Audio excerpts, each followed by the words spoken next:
You know, when you go to the courthouse and you're doing the research, obviously you've got to figure out what you're looking for.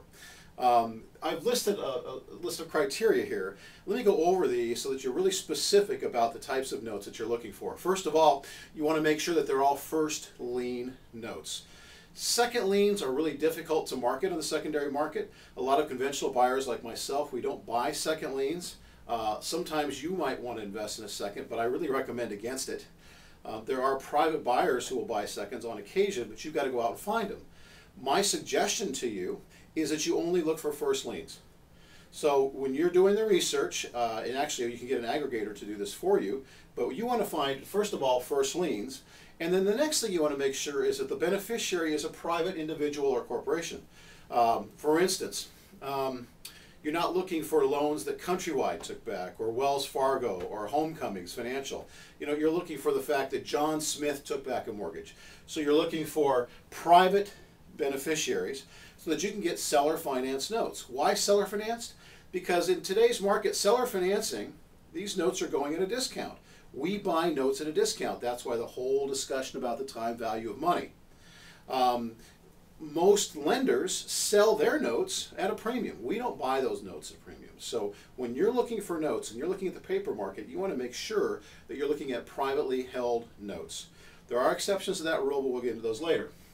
You want to make sure that the loan amount or the original note amount is greater than $50,000. And here's a question, why is that? Well, with $50,000, even if you buy at a little bit of a minimum discount, there's not that much profit in the deal. The bigger the note, the more profit there potentially is. So my suggestion is, if you get them over 50, and frankly, I like them over 75, and you can do a search, especially through your aggregators, your database houses, the ones that we've showed you on the list, you can call them up and ask for this specific set of criteria. You can say, look, I want a note that's first lien, has to be a private seller, it has to be greater than 50,000, and you might want to even put greater than 75,000 on there because the notes are a lot more marketable. Next, you want to make sure the notes are more than 6 months old. New notes don't have any what we call seasoning. They don't have a track record. They don't have a history. So we really aren't, we meaning note investors, we're really not sure that the buyer is comfortable making that payment. On the other hand, if they've made the payment for 6 months, or they've made the payment for a year, our risk goes down because we can see a track record where they're comfortable making their house payment. And ultimately, the greatest indicator of future performance in a note from a note buyer's point of view is past performance on their house payment. So if we see that they've been making their house payments on time for 6 months or 12 months, we're pretty confident they'll continue to make those payments. And that makes it more likely for us to buy a note. So when you're out looking for notes, knowing what we want, why don't you go out and look for what we want? We want notes that are at least older than 6 months, and you might even, if you want to narrow your search, go all the way up to a year. Finally, you can find notes in your courthouse with your just particular county. But let's say you live in a small rural county, but you still want to buy notes. You can go to one of the aggregators I talked about earlier, the big database houses like InfoUSA or First American Real Estate Services.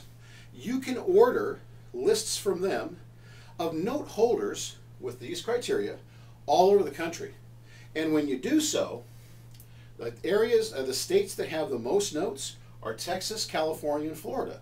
I'm not saying you shouldn't market in other areas, but let's face it, it doesn't matter whether you live in Oklahoma and you're marketing to Texas or Florida or someplace in Oklahoma, chances are the phone bill's the same, the fax bill's the same, everything's the same.